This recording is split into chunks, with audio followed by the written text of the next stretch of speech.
Real stories, real people, real impact. New York and New Jersey, always on the rise.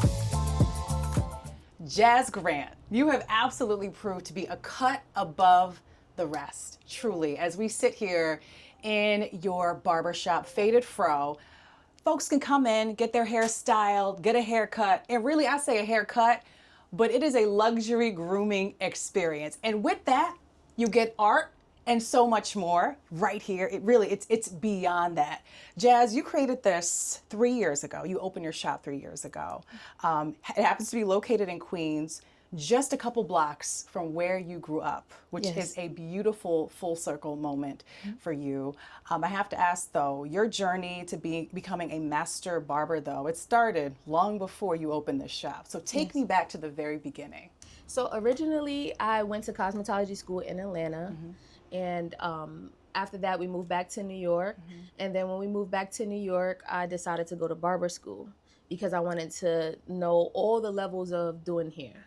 So I went to barber school, and then after I went to barber school, I just decided that I didn't want to work in a hair salon anymore. I wanted to work in a barbershop just because the services are a little bit faster and quicker. And, you know, after being a cosmetologist for years, I was standing for hours.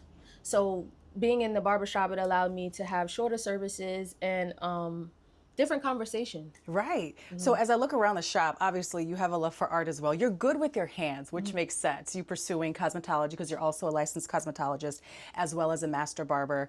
I wonder though, because looking at the stats, I think of all the master barbers, only 22% are female. When you were like navigating the space, you're in barbershops and even hair salons, did you feel that? Did you feel that void in female representation? I did, but you know, it's their environment. Right. So, you know, I didn't feel too like I wanted to bombard it.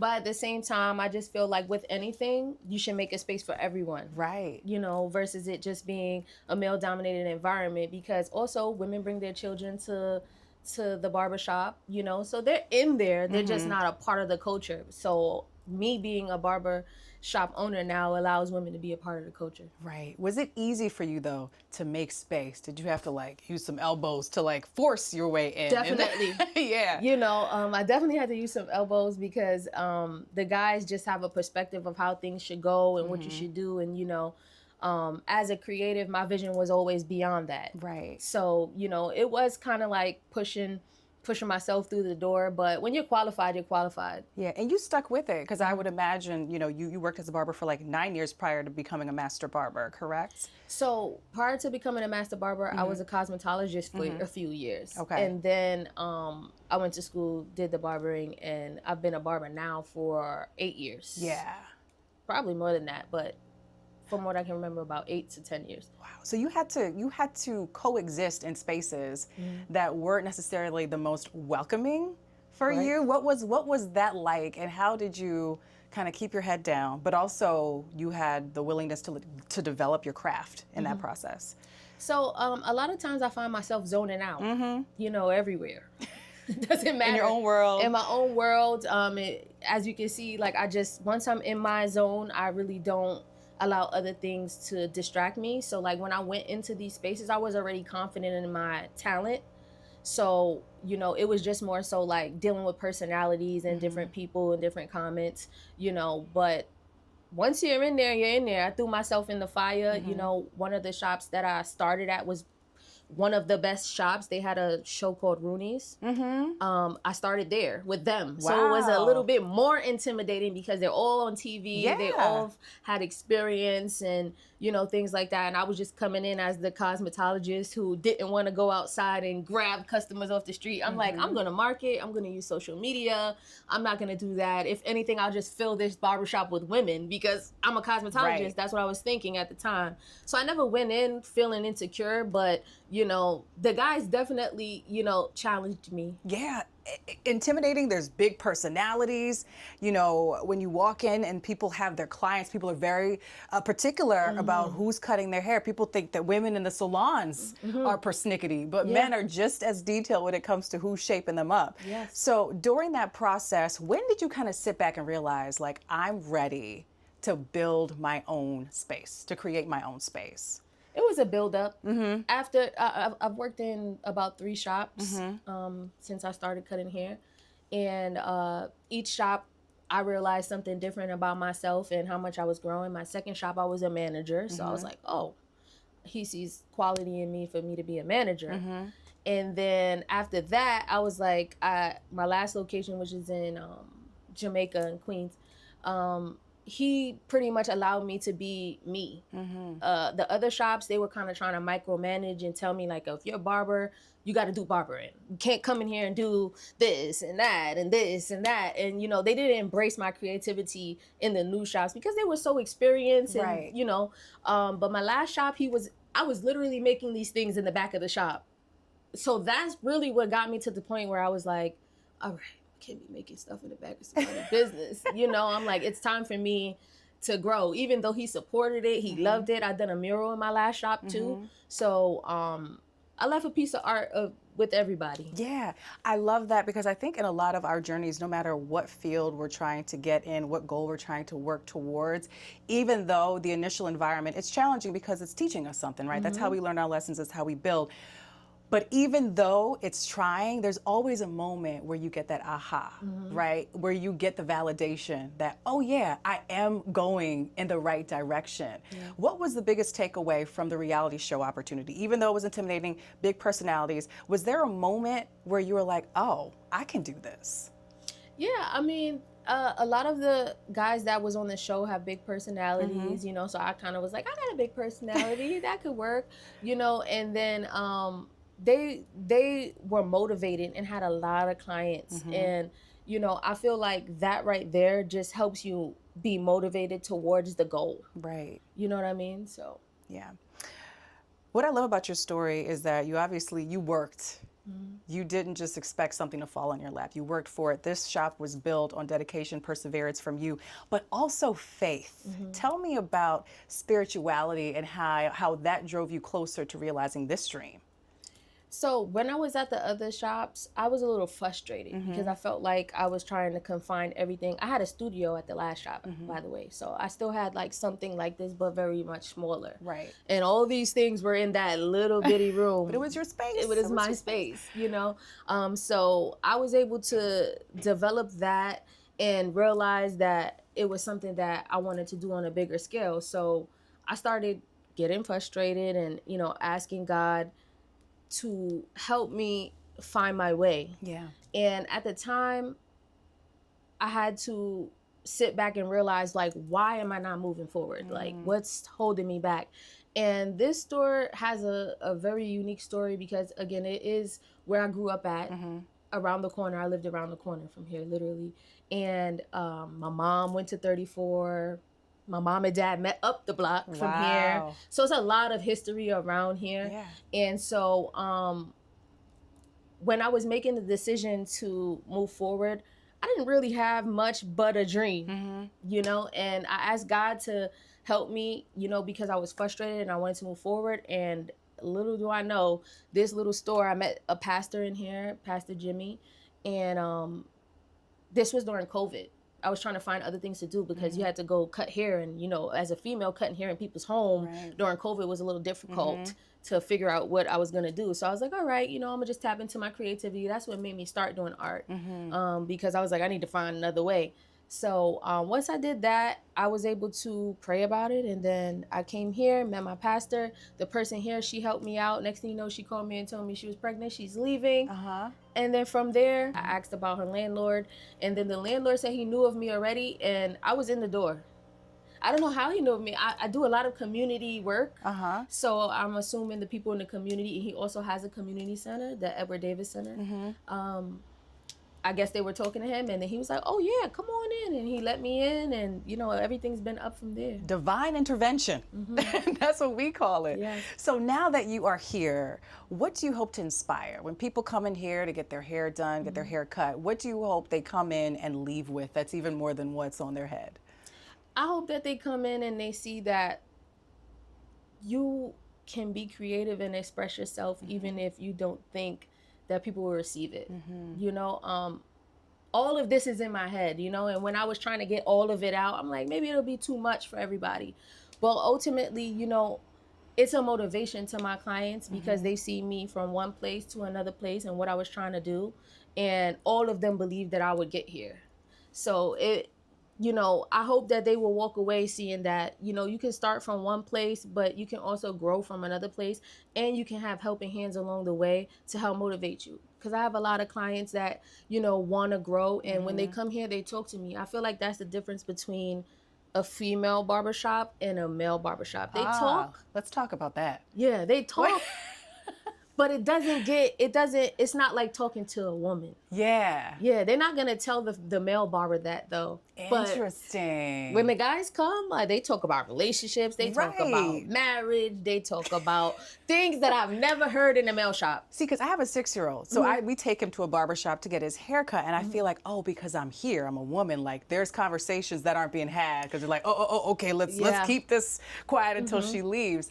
But obviously, I'm used to a hair salon, and I know the rapport and the way we carry on is different than the exchanges in the barbershop. Yes. How do you hope that your presence, and obviously having a man, you have men and women in your chair, which I think is beautiful. How do you hope that changes like the conversation at large in these spaces? Because it's very much cultural. I hope that they would get a little bit more comfortable with women being in the shop and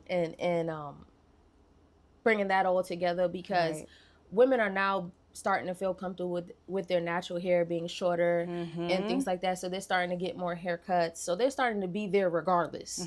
Before it would be, I'm coming as girlfriend, wife, mother, you know what I mean? But now it's like I'm coming and I'm sitting and I'm waiting. So y'all gonna have to talk around me or not? Yes. So like, I feel like there's a lot to learn in a barbershop for a woman as well. As a female barber, I've learned, stocks. I've learned investments. I've learned guys talk about a lot more structural things that I didn't think they would with me. With you. Yes. In the barbershop, they might have man talk, but with me, I find that we can have more of a educational moment and a little bit of gossip. Right. That's why I think this environment is so unique, because you can have a guy in the chair, a woman who's waiting, but a natural conversation will be struck, and it would be different than if they were in their isolated, kind of like sounding board, so to speak, in a salon versus a barbershop.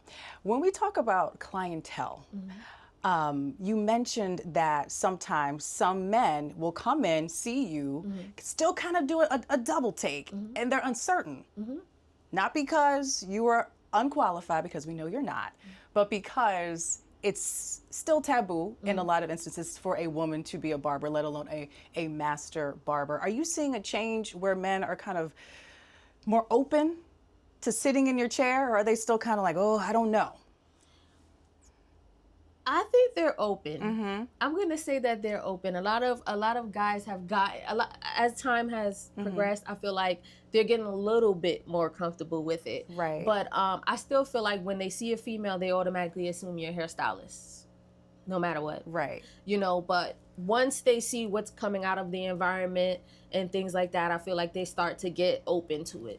Would you encourage more women to pursue cosmetology, but also maybe pair that with some type of master barbership? Is that something you think would be advantageous for these up-and-coming cosmetologists? I absolutely recommend everybody to get as much experience in the field as possible, because that was me. When I was a cosmetologist, I loved cutting, which made me go and be a barber because I loved cutting. And I felt like I wouldn't be able to have longevity in that area of cosmetology unless I learned everything. Right. So I do feel that, a lot of cosmetologists should take on learning barbering, because also women get the taper back. And it's like, if you don't really know how to do that, that's where barbering comes in. Right. Just makes you more well-rounded. Yes. Right. With your space, obviously, this is a creative vessel for you, but how can the community come in and maybe can they have their work featured here? Are you doing workshops? What are the opportunities for the community to come in here and learn something from you? So originally when I built the store, this wall, I did it so that art pieces could be put up. Right now it is currently my work, but as I started to connect with artists and things like that, I would hope that I could have artists from the community come and donate a piece or even commission a piece up. Yeah. You know, if someone comes in and they like it, for sure. You know, I do the same thing with clothing. So I have friends that have brands. I have that stuff on the rack, you know, and I'm just trying to make it a space that people do feel comfortable to come to. I do art classes, you know, I work with the community. So I would love for them to come and embrace all of the things that I'm doing, which is the classes, you know, putting their own pieces in here, coming and talking, learning, you know, we can collaborate and things like that. And then hopefully that will help encourage them to move forward in a positive light. And you mentioned that your shop is actually attracting a lot of entrepreneurs as well, which is fantastic. What does it mean to you to, again, be a stone's throw away from your family history, you growing up in this area and having a business here? What does that mean to you? How does that kind of touch your family? Being here is special because I see someone I know every day. Walking by, going to the store or something like that. So it definitely makes me feel comfortable and safe, as well as, you know, I know if I needed support from the community that I could get it from this community, because I know a lot of people over here and I grew up over here. I went to Van Buren, I went to 109. They're all like right here, you know. And being that I offer art programs, these are things that I offer to the schools as well. So hopefully I could get a little bit more invested in the community and have them come, you know, stop by. That's what the spot is for. That's really why I created it, for people to come, get their hair cut, but when they come, they leave with, oh, I could come there and express myself, or I could come there and ask her anything and things like that. Yeah, please do come. Faded Fro, located here in Queens. I have to ask, what is next for Faded Fro? So I'm looking to expand the art studio portion, as well as, you know, bring in another stylist or barber. You know, it's been just me. You know, I am looking to get to the point where I am managing and hopefully able to move around and expand all of this and grow it. So I'm looking to bring in someone else to be a part of my team, and then expand with the art classes and then in the community, and hopefully, you know, move forward and expand on that. I see it. I see it. For someone watching, seeing themselves in you, and they realize, wow, I can do that. I can build something like that. What are your words of advice and inspiration for them who are pursuing a similar path? I would say stay motivated. Hold God like really, really close, you know, and just make sure that you're expressing yourself to the fullest. Don't hold back, you know. Like I said, when I got this shop, a part of my contractual agreement with God was, if you get it, you have to do everything. So I came into this knowing that I would give it my all, which is probably why you see everything that's in my brain. You're all here. Yeah, all you here. know. But he made it very clear that that would be what would push me forward. So I made sure that I stood on my promise, and I came in knocking everything out, just expressing myself and doing all the creativity that I could. And it's been bringing me good energy and good vibes. That's it. Jazz Grant, thank you so much for keeping us together, our hair laid, our edges together, everything tapered. We appreciate you, and thank you for continuing to inspire. Thanks for telling your story. Thank you for watching. Until next time, keep rising.